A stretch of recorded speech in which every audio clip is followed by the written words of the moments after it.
तो हाँ, मैंने कई जगह जैसे निर्माण के दस्तावेज देखे, उसके बाद मैंने उस जगह पे जाके देखा तो वहाँ कोई ऐसा कार्य हुआ नहीं है। पहले आपने जितने भी भ्रष्टाचार के मामले उजागर किए या रिट पिटीशन दायर की उन मामलों में, वो विचाराधीन है कुछ मामले।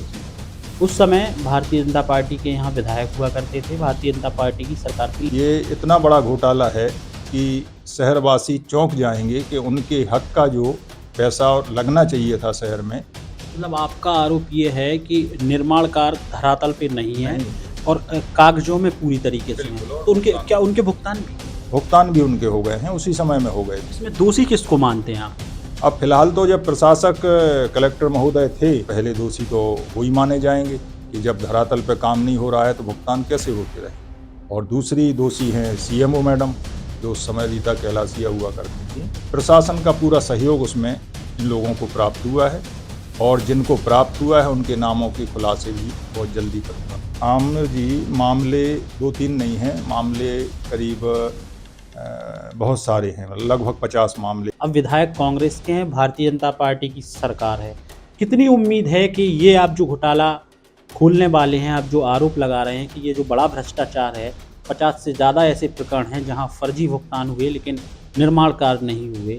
उम्मीद कितनी मानते हैं कि आपको न्याय मिल पाएगा?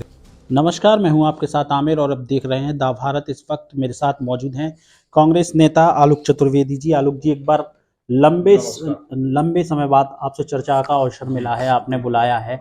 किन मुद्दों को लेकर आज चर्चा होने वाली है? पहले तो मैं ये चाहूँगा शुरुआत, क्योंकि निमंत्रण आपने दिया है। जी, जी, जी। तो पिछले दिनों प्रशासनिक काल में जो भ्रष्टाचार हुए हैं, 2 वर्ष प्रशासनिक काल रहा। प्रशासक कलेक्टर सुभाष कुमार द्विवेदी रहे हैं और सीएमओ रीता कैलासिया रहीं। उस दौरान 2021 और 22, 2021, 2022 में व्यापक भ्रष्टाचार की जानकारी हमको मिली। तो उसकी हमारी लगभग तैयारी, दस्तावेज जुटा लिए हैं, तैयारी पूरी हो गई है। तो उसी विषय में मैं आपसे चर्चा करने के लिए आपको बुलाया था। चलिए आलोक जी, आप कह रहे हैं नगर पालिका इस समय कांग्रेस की है, लेकिन जब की आप बात कर रहे हैं तब शायद प्रशासनिक कार्यकाल था, अधिकारियों के जिम्मे थी, प्रशासक नगर पालिका संभाल रहे थे और नगर पालिका की अध्यक्ष विधायक की पत्नी लक्ष्मी गिरी थी। आखिर क्या भ्रष्टाचार हैं, किन चीज़ों को लेके आप?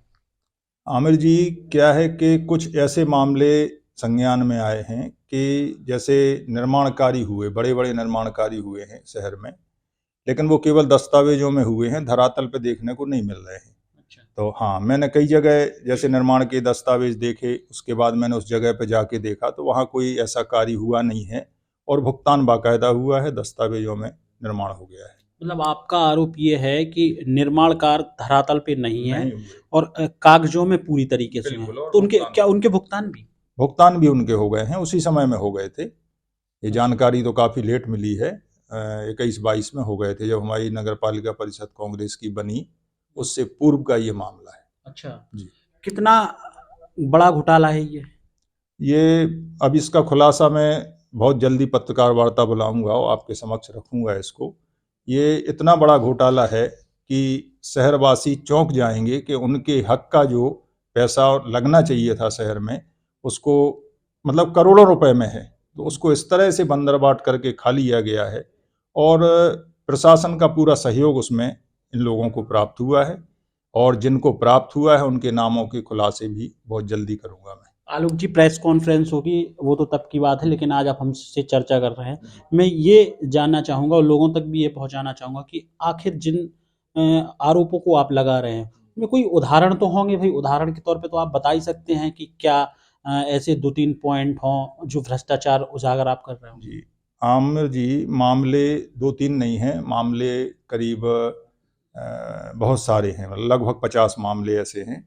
लेकिन उदाहरण के तौर पे मैं एक मामला आपको बताऊं, ये वार्ड नंबर 2 पुरानी टेहरी कहलाता है। जी।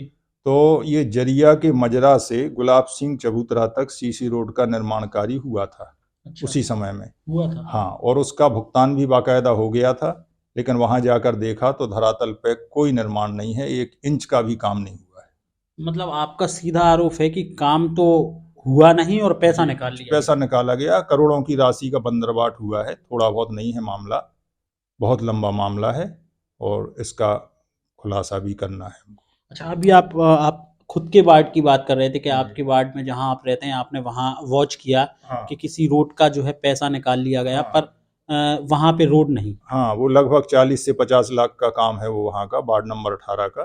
जी। तो वो चूंकि हमारी जानकारी में इसलिए है कि हमारा वहाँ आना जाना रहता है, तो ऐसा कोई रोड वहाँ बना नहीं है, उसका भी भुगतान हुआ है बाकायदा।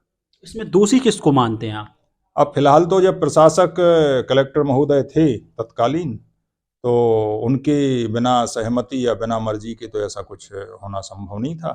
तो पहले दोषी तो वही माने जाएंगे कि जब धरातल पे काम नहीं हो रहा है तो भुगतान कैसे होते रहे। और दूसरी दोषी हैं सीएमओ मैडम, जो उस समय रीता कैलासिया हुआ करती थी। जी। तो उनकी और कलेक्टर साहब को ही हम दोनों को दोषी मानेंगे। आलोक जी, इस समय कांग्रेस की नगर पालिका है। एक सवाल ये भी जायज़ है, जी। लेकिन भारतीय जनता पार्टी के पार्षद हों या तमाम शहरवासी हों, वो आरोप लगाते हैं कि नगर पालिका जो है वो ठीक ढंग से नहीं चल पा रही है। उस पर क्या कहेंगे?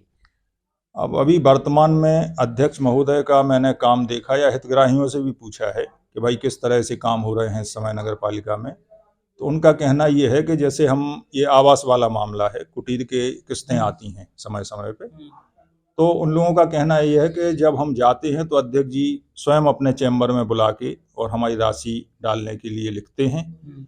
और साथ में एक बात जरूर पूछते हैं कि किसी ने आपसे 1 रुपया तो नहीं लिया है, कोई पैसा तो नहीं मांगा गया, अगर मांगा गया है तो आप हमको बताइए। तो इस तरह की पारदर्शिता ही हम देखना चाहते हैं।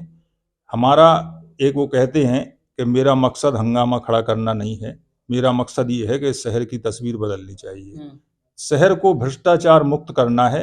वो चाहे भ्रष्टाचारी कोई भी हो, मैं उसके खिलाफ बात करूंगा, और सही काम जब होते हैं तो मैं उसकी प्रशंसा करूंगा। तो वर्तमान अध्यक्ष महोदय इतनी पारदर्शिता से काम कर रहे हैं कि इसमें गुंजाइश नहीं है कहीं भी भ्रष्टाचार होने की। आप कह रहे हैं कि भ्रष्टाचार की गुंजाइश नहीं है, लेकिन आपकी ही नगर पालिका के अध्यक्ष जो हैं वहाँ की सीएमओ पर आरोप लगा देते हैं कि यहाँ पे आप बिना कमीशन के काम नहीं करती। उस पर क्या कहेंगे? मेरा भ्रष्टाचार से संबंध में मेरा कहना यह है कि चूंकि अध्यक्ष जनप्रतिनिधि हैं, अध्यक्ष की बात मैं कर रहा हूँ, सीएमओ प्रशासनिक अधिकारी हैं, और वो इस तरह से नगर पालिका में डिक्टेटरशिप चला रही हैं, मतलब वो किसी की बात नहीं सुनती हैं। अब जो जनप्रतिनिधि बैठा है उसको जवाब देना पड़ता है जनता को।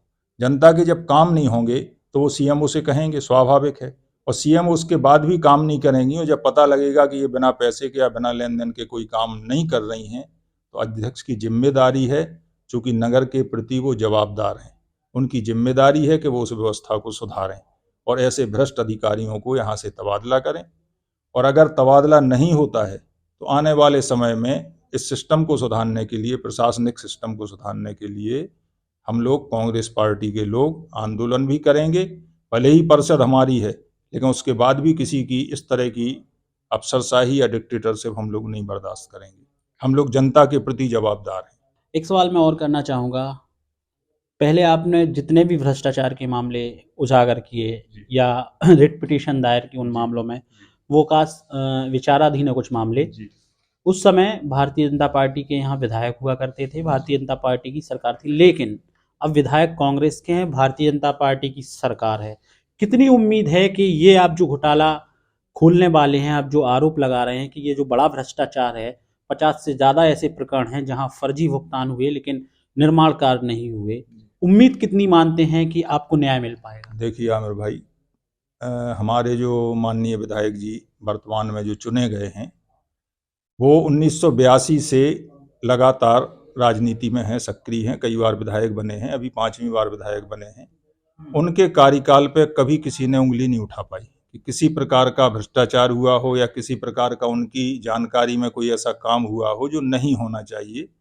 तो हमें माननीय यादवंत सिंह जी पे पूरा भरोसा है कि इसमें वो हमारा साथ देंगे, और इन मामलों को पहले तो हम प्रशासनिक स्तर पर ले जाएंगे। जब यहाँ कोई सुनवाई नहीं होगी तो ये मामले विधानसभा में उनके द्वारा उठाए जाएंगे, और फिर उसके बाद अगर हमें न्यायालय जाना पड़ा तो वहाँ भी जाएंगे।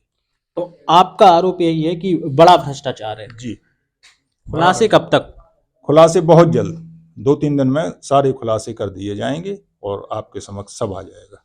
उन संस्थाओं के नाम भी आएंगे जिन संस्थाओं ने ये पैसा लिया? बिल्कुल, जिन संस्थाओं को इन भुगतान हुए हैं और जिनका सहयोग प्रशासन के द्वारा किया गया इस शहर को लुटवाने में, नगर पालिका को लुटवाने में, उन सबके नाम उजागर किए जाएंगे। चलिए, बहुत बहुत धन्यवाद। तो ये थे हमारे साथ कांग्रेस के नेता आलोक चतुर्वेदी जी, जो एक बार फिर हम सबसे रूबरू हुए और उन्होंने एक गंभीर आरोप लगाया है कि टीकमगढ़ की नगर पालिका जब भारतीय जनता पार्टी के हाथों में थी उस समय टीकमगढ़ में 50 से अधिक काम ऐसे हैं जिनके भुगतान तो हो गए लेकिन धरातल पर काम कहीं दिखाई नहीं दे रहे हैं, ऐसा उनका आरोप है, जिसका खुलासा वह बहुत जल्द करने वाले हैं। उनका कहना है कि जल्द ही 1-2 दिन के बाद एक प्रेस कॉन्फ्रेंस आयोजित की जाएगी जिसमें ये जो है वो बड़ा खुलासा करेंगे और जो लोग भी इसमें संलिप्त हैं उनके खिलाफ शिकायत दर्ज कराएंगे। अगर शिकायत पर कार्रवाई नहीं होगी तो निश्चित तौर पर उनका कहना है कि उनकी कांग्रेस पार्टी के टीकमगढ़ के विधायक यादवेंद्र सिंह जी इस मामले को लेकर विधानसभा में लेकर जाएंगे और ये मामला विधानसभा तक पहुंचेगा।